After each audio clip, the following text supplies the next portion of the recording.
Sud Radio 10h midi, Valérie Expert. Médias.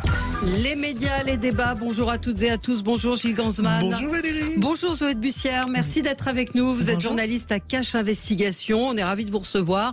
Cache Investigation, je le disais tout à l'heure dans le teasing. Pour la première fois, ce numéro de Cache Investigation est proposé sur la plateforme de France Télévisions en avant-première. Alors, ça fait effectivement quelques numéros. En fait, c'est pas moi la première. De Gilles, mais exactement. Mais non, effectivement, depuis, je ne veux pas semer la discorde. Depuis quelques mois maintenant, on a choisi de faire ça et l'intérêt que ça a, c'est que les personnes qui le regardent peuvent nous poser des questions auxquelles on répond en plateau le jour de la diffusion en lumière, le 7, voilà. Parce que le plateau sera en direct alors. Alors non, on l'enregistre l'avant-veille, mais donc ça nous permet d'avoir les remontées.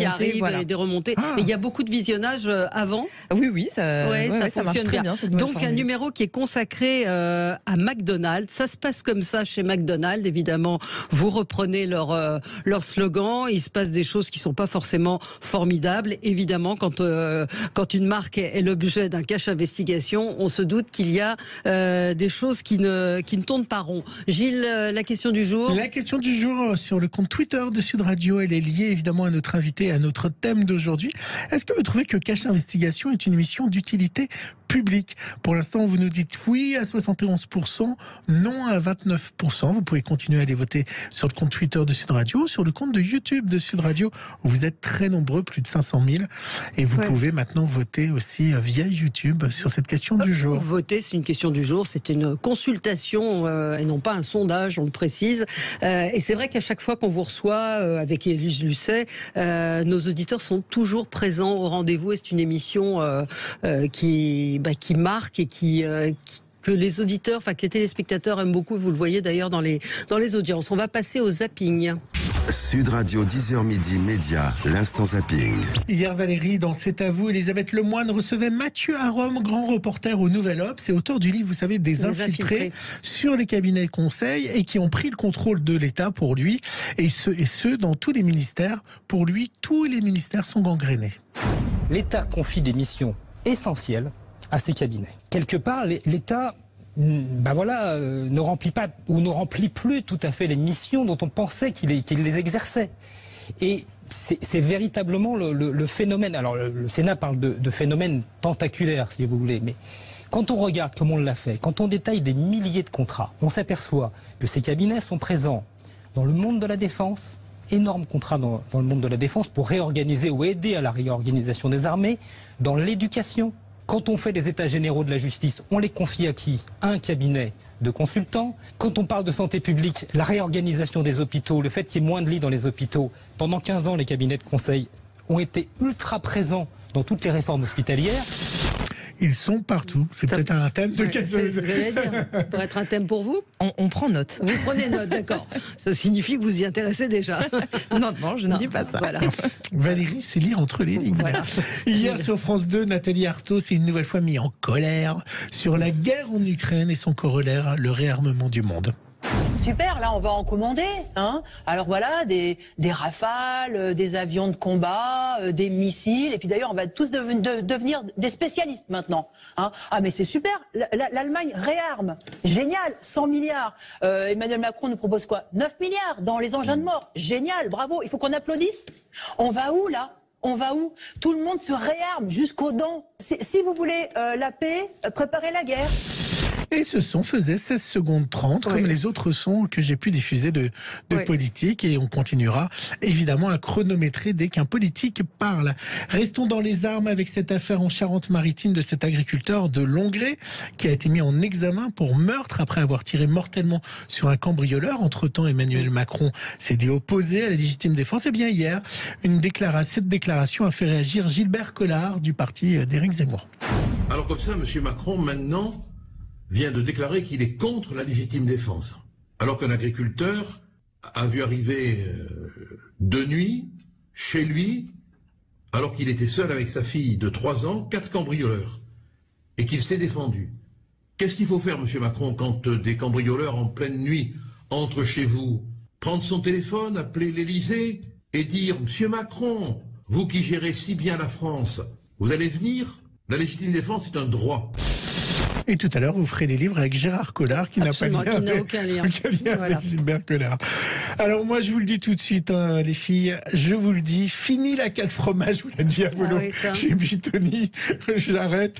Hier, suite à l'affaire de la pizza fraîche de Buitoni, contaminée par la E. coli, un employé de Buitoni a témoigné chez nos amis de RMC Story sur les conditions d'hygiène de l'usine. Alors il y a eu des photos qui accompagnaient ce témoignage, mais vous allez voir que même sans les photos, ce qu'il raconte fait froid dans le dos. Quand on voit des champignons au mur, déjà on voit que ça va pas. Quand il y a des vers sur les tapis où les pizzas passent, ça va pas. Quand la peinture s'écaille sur les barres en métal, ça va pas. Des bouts de nourriture qui restaient à certains endroits pendant plusieurs jours, plusieurs semaines. Par exemple, dans des bacs de rattrapage de sauce, on pouvait retrouver des fois des mégots de cigarettes. Là où la farine est envoyée sur les tapis pour pas que la pâte colle, et ben il y avait des verres de farine qui pouvaient tomber régulièrement. Et la plupart des gens ne se lavaient pas les mains, ou même en revenant des toilettes ne se lavaient pas les mains. Donc il y avait une contamination croisée qui était claire. Et ça m'étonne qu'il n'y ait pas eu d'accident avant. C'est incroyable, hein. Quand vous voyez les images, je ne sais pas si vous les avez vues, Valérie. C'est juste, là aussi, cache investigation. Vous avez bien fait de venir, hein. On vous donne plein d'idées de sujets. C'est sympa, je fais mon shopping. Voilà, exactement, mais franchement... Non, mais c'est tragique, puisqu'il y a 2 enfants qui sont morts suite à ces intoxications. Et pour l'instant, on n'entend pas Buitoni, on n'entend pas des réactions de la marque. En tout cas, moi, je n'en ai pas entendu. Cellule de crise, certainement. Exactement. Mister Renard ressort de son terrier. Hier a été révélé le single du nouvel album de Renaud, attendu pour le mois de mai. Une version d'une chanson de Serge Reggiani, Si tu me payes un verre, qui traite de la solitude, extrait. Bien j'aime bien, ça me donne des frissons. Autant les précédents m'avaient... il n'avait pas retrouvé sa voix, et là je trouve que la voix est quand même... Je ne sais pas ce que vous en pensez. Oui, moi, il a une voix qui m'émeut toujours. Mais j'ai eu des frissons en l'entendant, vraiment. Mais je ne l'avais pas entendu, je savais qu'il sortait hier, mais j'aime beaucoup Reggiani et Renaud, donc merci Gilles pour ce cadeau. C'est rare que vous me félicitez pour ma partie musicale. Parce que la partie musicale, en général, si vous voulez Barbara Pravi & Co, vous voulez garder. Là, c'est très bien, bravo. Et puis vous étiez en vacances quand on a annoncé le retour des Rolling Stones sur scène, donc là, ça m'aurait fait plaisir aussi. Mais bon. Zoé de Bussière, vous êtes journaliste à Cache Investigation. On va parler avec vous du numéro qui est donc disponible sur la plateforme de France Télévisions dès aujourd'hui, qui sera diffusé jeudi prochain. Oui, c'est ça, dans le cadre évidemment de Cache Investigation, jeudi à 21h10. Cache Investigation, ça se passe comme ça chez McDonald's. Écoutez la bande-annonce. Si vous pouvez attirer un enfant à 4, 5 ou 6 ans chez McDonald's, il va probablement continuer à venir quand il sera adulte. Vous croyez tout connaître de McDonald's? Suivez-nous, on vous emmène dans leurs arrière-cuisines. Une de nos journalistes s'est fait embaucher dans un restaurant du groupe. C'est pour ça que je te demandais de faire un courrier à côté en indiquant que tu souhaites un contrat de 15 heures semaine. Même si c'est pas vrai. L'idée, c'est pas de mentir. Même si toi, je sais que tu souhaiterais plus d'heures. Une équipe qui n'a pas peur de toi, il ne te respecte pas. Pas de main dans les poches, pas de facilité. C'est ce qu'on m'a appris à faire. Mettre la pression. Depuis peu, je suis sous calmant en fait, parce que nerveusement, je suis détruit. Il faut courir un peu plus, on va courir, on le dit ouvertement. On vous embarque aux États-Unis. Les frères McDonald's. Vous n'avez jamais entendu parler d'eux? Normal. Une histoire qui mêle argent et trahison. McDonald's gagne dans tous les scénarios. McDonald's ne perd jamais. Voilà. Ça donne une petite idée. Il y a à la fois l'histoire des frères McDonald qu'on ne connaît pas, et puis vous êtes allé enquêter, donc comme le fait Cache Investigation. Pourquoi McDonald? Comment ce sujet a été décidé? Alors, à l'origine, je voulais faire un documentaire sur les RH, enfin voilà, ce qui pouvait exister en termes de conditions de travail dans plusieurs entreprises.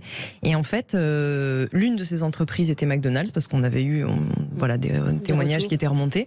Et au bout de quelques semaines, je me suis aperçue qu'en fait, j'avais tant de choses à explorer chez McDonald's que ça pouvait être intéressant de faire un sujet exclusivement consacrée à McDonald's. Et par ailleurs, on trouvait que ça se justifiait parce que c'est une marque qui est ultra emblématique. Je pense que peu de personnes dans le monde ignorent cette marque. Et c'est un gros employeur. En France, McDonald's, c'est 75 000 salariés. Premier employeur au monde, vous dites, dans le documentaire ? C'est un des premiers employeurs privés au monde. Privé, oui. C'est pas le premier. Le premier, c'est Walmart, si mes souvenirs sont bons. Mais voilà, il est dans le top 5 des employeurs privés au monde. C'est 2 millions de salariés à l'échelle mondiale. Ouais. Alors, dedans, vous racontez les conditions de travail, mais elles sont également les mêmes peut-être dans des cantines, chez Burger King, chez d'autres. En fait, c'est des méthodes à la chaîne. C'est un peu le taylorisme. Et est-ce que finalement, on peut leur reprocher de ce travail à la chaîne ? Qu'est-ce que vous leur reprochez ? Alors, bon, moi, je ne leur reproche rien à titre personnel. En revanche, ce qu'on a trouvé intéressant, c'était de voir un petit peu ce qu'il y avait derrière la promesse et la communication de McDonald's qui se vante, et à juste titre, de fournir du travail à des jeunes, y compris des jeunes qui ne sont pas diplômés, très souvent en CDI. Bon, ce dont on s'aperçoit, c'est que oui, ce sont des CDI, mais ce sont très souvent des CDI à temps partiel, avec un salaire qui est au SMIC horaire ou parfois juste au-dessus du SMIC horaire, y compris quand on a des postes à responsabilité. Par ailleurs, c'est vrai que c'est un énorme employeur, mais c'est aussi l'une des entreprises où le turnover est le plus important. C'est très compliqué d'avoir des chiffres à l'échelle de la France entière sur McDonald's, puisqu'on le montre dans le sujet, ce sont plein de petites entreprises, des franchisés. Oui, c'est ça, il y a beaucoup de franchisés également. Mais par exemple, à titre d'exemple, on avait récupéré un document un bilan social d'un groupement de 16 restaurants qui appartiennent à McDonald's en propre, ce ne sont pas des franchisés. On voyait qu'en 2019, par exemple, ils avaient fait 1460 embauches, c'est super. Cette même année, 1405 départs. Donc le turnover est très important. Et alors ? Non, on souligne... Et alors ? Et alors, c'est-à-dire où est le sujet ? Bon, où est le sujet sur le turnover ou le sujet du turnover. Qu'une entreprise ait du turnover avec des jeunes qui font ça peut-être pour se payer des vacances et ensuite partent ailleurs, ou pour faire de l'argent de poche, ou pour entre deux études. Alors, le fait que ça puisse être un job étudiant, ça évidemment c'est intéressant. Nous, dans les témoignages qu'on a eus, par exemple, uniquement sur la question des jobs étudiants, très souvent, en fait, c'est très compliqué de faire ses études et parce qu'on a travailler chez McDo votre ensemble. Journaliste infiltré veut travailler 15 heures, sauf que ces 15 heures, c'est extrêmement... Elle doit être disponible 45 heures. 60 heures. 60 heures, voilà, 60 heures. N'est pas conforme à la convention collective de la restauration rapide. Voilà, donc c'est là où c'est plus compliqué dans la gestion des choses. Mais je lisais, moi, un article sur McDonald's. Par exemple, ils engagent beaucoup en Mayenne et ils disent ils travaillent 4 jours et il y a 3 jours de repos, il y a 2 week-ends toutes les 5 semaines. Donc il y a aussi des compensations qui sont mises en place. Oui, bien sûr. Alors en Mayenne, moi je connais pas la situation et ça dépend. C'est très très différent aussi d'un restaurant à l'autre, puisque ce sont pour la plupart du temps des restaurants en franchise.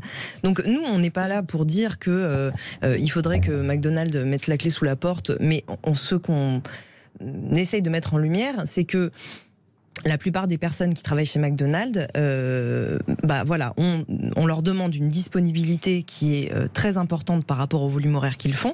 Et surtout, nous, dans notre reportage, ce qu'on démontre, alors c'est valable pour le restaurant dans lequel notre journaliste Rebecca Canani a été embauchée, ce qu'on lui propose, c'est un contrat qui ne respecte pas le code du travail et qui ne respecte pas la convention collective de la restauration rapide. On lui dit, OK, on vous embauche, mais on vous embauchera pour un contrat de 15 heures par semaine. Le minimum de ce que le code du travail autorise un employeur, c'est 24 heures par semaine. Un employé peut faire la demande d'avoir moins d'heures de travail par semaine, mais il faut que la demande émane de lui. Or là, c'est l'employeur, en l'occurrence ce restaurant, qui dit à Rebecca on va faire comme si c'était à ta demande, parce que sinon, nous, on va pas être dans les clous. Voilà. Et en plus de ça, en plus de ne lui donner que 15 heures de travail par semaine, pour un salaire net d'à peu près 500 €, il lui demande d'être disponible 60 heures par semaine. C'est quasiment impossible pour elle de cumuler un autre emploi. Et après, il y a des cadences que vous montrez, où on a 90 secondes, c'est ça 90 secondes pour fabriquer un menu. Un McDo, et avec les sonneries, c'est un passage assez fort dans le cache investigation, qui est effectivement la sonnerie pour remuer les frites, un bip pour les sortir, un autre bip pour faire cuire la viande. Donc c'est nerveusement très, très éprouvant de travailler dans ces conditions. Oui, c'est-à-dire qu'il y a déjà le bruit des machines à proprement parler, ce qui existe dans beaucoup de restaurants, de restaurants ou de travail à la chaîne. Mais en plus de ça, il y a des bips qui indiquent des ordres en fait aux équipiers. Et beaucoup de personnes à qui j'ai parlé me disent que parfois les bips, ils les entendent la nuit, que ça les réveille, ils ont la sonnerie de la livraison qui arrive, etc. Et donc oui, c'est vraiment assourdissant pour eux et c'est à terme source de stress. 200 menus en 1 heure aussi, vous montrez qu'il y a eu une nouvelle organisation qui a été mise en place et qui a un sous-staffing, je ne sais pas si on peut dire comme ça, un sous-effectif qui met effectivement. Mais est-ce que c'est propre à McDonald's? Parce que vous dites que ça se passe comme ça chez McDonald's, mais c'est vrai que la question que je me suis posée en regardant le cache investigation, c'est que vous auriez pu faire le même dans beaucoup d'endroits. Alors, moi, je ne sais pas si Burger King ou Quick imposent un rythme de 90 secondes pour préparer un menu. En revanche, ce qui est sûr, c'est que la spécificité de McDonald's, c'est lorsqu'ils ont réorganisé leur cuisine il y a quelques années pour un système qui s'appelle Full Restaurant, avec la promesse de fabriquer à la commande le sandwich. Ça partait, moi, je pense, d'une bonne idée, c'est-à-dire un sandwich plus frais pour le consommateur et puis moins de pertes, évidemment, puisque avant, ils fabriquaient des sandwichs en avance et ils les jetaient. Donc ça va dans le bon sens. La question, c'est est-ce qu'on peut faire un sandwich correctement et préparer un menu correctement en 90 secondes? Nous, les personnes qu'on a interviewées nous expliquent que c'est impossible. Sur la nutrition, vous insistez beaucoup au début, en particulier sur les enfants et la nutrition. Ça reste exceptionnel quand on va chez McDo. C'est donc de vouloir chercher quand on est enfant. Quand on est enfant, je parle, oui, effectivement. Après, les ados, les étudiants, c'est encore autre chose. Mais sur les enfants, donc de vouloir avoir des qualités nutritives dans un truc qui est relativement occasionnel, est-ce que c'est pas aller chercher la petite bête? Alors, oui, non. Enfin, c'est pas aller chercher la petite bête. Je dis oui, moi. Non, c'est pas aller chercher la petite bête. En revanche, l'idée n'était pas de dire McDonald's, c'est gras, c'est salé, c'est sucré. Déjà parce que, évidemment, quand on va dans un fast-food, on sait qu'on va pas avoir un menu super diététique. Mais en plus de ça, McDonald's a fait des efforts pour mettre dans les menus enfants des fruits et des légumes. Et ça, c'est super. Il n'y a pas un nutritionniste qui pourrait dire l'inverse. En revanche, on s'est intéressé à la question des portions. Est-ce que les portions de tomates, est-ce que les portions de petits concombres ou de pommes sont suffisantes pour nourrir un enfant? Alors, on a pris 7 ans, c'est l'âge moyen pour à peu près pour un consommateur de Happy Meal, voilà. Et aussi, que contiennent les calories apportées par les McDonald's. On sait qu'une calorie apportée par une lentille, par exemple, n'est pas la même qu'une calorie apportée par une glace. Donc on s'est posé la question de, d'accord, quand on prend un cheeseburger, c'est un peu calorique, mais qu'est-ce que ça nous apporte de positif? Et ça nous apporte normalement du fer, du zinc, tout ce qu'on peut trouver dans de la viande rouge. Or, ce qu'on remarque là, c'est que le fer contenu dans la viande rouge de McDonald's, en fait, est très faible par rapport à la recommandation pour un enfant et par rapport à même ce qu'on pourrait trouver de façon générique dans un steak haché. Voilà. Comment vous l'expliquez? Alors, moi, je l'explique parce que vous avez démontré. Voilà, c'est que la cuisson, la transformation, l'ultra-transformation. Voilà, c'est ce que nous explique Corinne Chiche-Portiche qui est interviewée. L'ultra-transformation des produits dénature en fait la qualité du produit, donc peut un petit peu dénaturer tous les nutriments qu'on est censé y trouver. Et puis il y a une partie sur l'histoire de McDo pour nos auditeurs. D'où vient les frères McDo? Et c'est une histoire assez étonnante d'argent en fait. Oui. En fait, McDonald's, c'est le nom de famille de 2 frères qui, dans les années 50, ont eu cette idée un peu géniale d'inventer le fast-food quelque part. Ils avaient un petit restaurant qui marchait bien, ils l'ont fermé, ils ont fait des travaux et ils ont inventé le Speedy System, donc c'est-à-dire un système où c'est un peu ce que vous disiez, le taylorisme, la taylorisation du travail, où du coup ça va beaucoup plus vite. Il n'y a pas un choix large de menus, mais tout est fait rapidement et de façon assez fraîche. Et le resto cartonne. Il attire le regard d'un homme qui s'appelle Ray Kroc, qui lui leur vend des machines à milkshake et du coup se dit intéressant. enfants. Et donc, il leur propose de franchiser leur affaire. Les deux frères acceptent, sauf que Rick Rock finit un petit peu par tirer son épingle du jeu au détriment des deux frères. Un auditeur nous dit McDo affirme que les produits sont locaux, si je ne me trompe pas. C'est vrai qu'il y a ça aussi qui est l'aspect positif de McDonald's. C'est vrai que vous ne montrez pas du tout d'aspect positif dans le Alors, écoutez, c'est pas faute d'avoir proposé à McDonald's des interviews.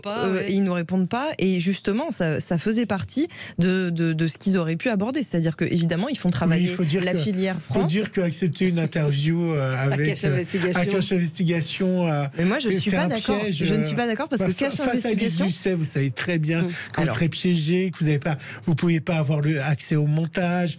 Non, mais ça, c'est normal. Donc, personne ne peut avoir accès au montage, y compris les gens qu'on interviewe. Vous savez très bien que vous partez perdant. Mais moi, je ne suis pas d'accord parce que, en fait, et d'ailleurs, il y a plein d'entreprises qui font confiance à ce format. Oui, effectivement, Cache Investigation, c'est de l'investigation. C'est marqué dessus, donc c'est pas un piège. En revanche, je ne connais très peu d'émissions dans ce format documentaire qui laissent la place pendant 8-10 minutes à une interview en longueur et en nuance avec des personnes qu'on interviewe. Donc, le patron d'Orpea a adoré l'interview d'Élise Lucet. Il n'est pas du tout passé pour un abruti. Mais est-ce que c'est mieux d'exposer ses arguments pendant 10 minutes plutôt que de faire un peu la politique de l'autruche ou de la chaise vide? Mais là, ils vous ont répondu. Ils vous ont répondu oui, alors ils ont répondu par écrit. Donc ça, c'est un point qui est assez important. Oui, ils ont le droit. Moi, c'est aussi, je me suis dit, vous dites, bah oui, mais nous, on fait de la télé, mais s'ils ont envie de vous répondre par écrit, vous répondent par écrit. Mais oui, mais c'est exactement c'est la question que je pose à Élise Lucet à chaque fois qu'elle vient, c'est est-ce qu'on est obligé de répondre à un journaliste? Non, mais ils vous ont répondu, parce que moi, on les voit pratiquement tous, c'est Cache Investigation. Il y en a qui vous répondent même pas. Alors, il y en a qui ne répondent pas. Il y en a qui répondent, et ils ont pris le soin de le faire par écrit et effectivement en longueur, etc. Je pense que ça leur a demandé beaucoup de travail. En revanche, c'est exactement comme si vous me proposiez, vous, de m'inviter et que je vous disais, bah non, moi je vais plutôt vous répondre à l'écrit. En fait, le format radio nécessite que la personne soit ici. On a un échange là, vous me posez des questions, moi je vous expose mes arguments et on a un échange. Moi je préfère faire ça plutôt que de vous envoyer une lettre en disant, bah voilà pourquoi j'ai fait mon documentaire. Pour nous, c'est la même chose en fait. Nous, ce qu'on attend d'une entrevue, d'une interview, c'est une entrevue, c'est-à-dire un dialogue avec des questions et des réponses. Bon, c'est à voir en tout cas, c'est en ce moment sur la plateforme de France Télévisions. Cache Investigation, ça se passe comme ça chez McDonald's. Toute une partie sur les enfants et la nutrition. Après cette partie avec votre journaliste infiltré sur les cadences, sur le rythme de travail, les conditions de travail, et puis la saga des frères McDo qui est tout à fait intéressante et dans laquelle on découvre... Un Big Mac, moi, je trouve que ça reste... vous avez déjà mangé un Big Mac? Bah oui. Mais non, mais même pour les enfants, c'est-à-dire que ça reste quelque chose d'exceptionnel. Bien sûr. Et que ça leur fait plaisir et que c'est marrant et que voilà, c'est et qui voilà. Bon, vos enfants ils vont au McDo ou pas? Elle est trop petite, ma fille, elle a que 3 ans. Je l'ai pas encore emmenée. Pas encore. Bah oui, vous allez la préserver. Merci à vous, Bussière. Donc Cache Investigation jeudi prochain sur France 2 et puis sur la plateforme de France Télévisions si vous voulez le voir tout de suite. Merci à vous. On se retrouve avec Gérard Collard tout de suite. Sud Radio, 10h midi. Valérie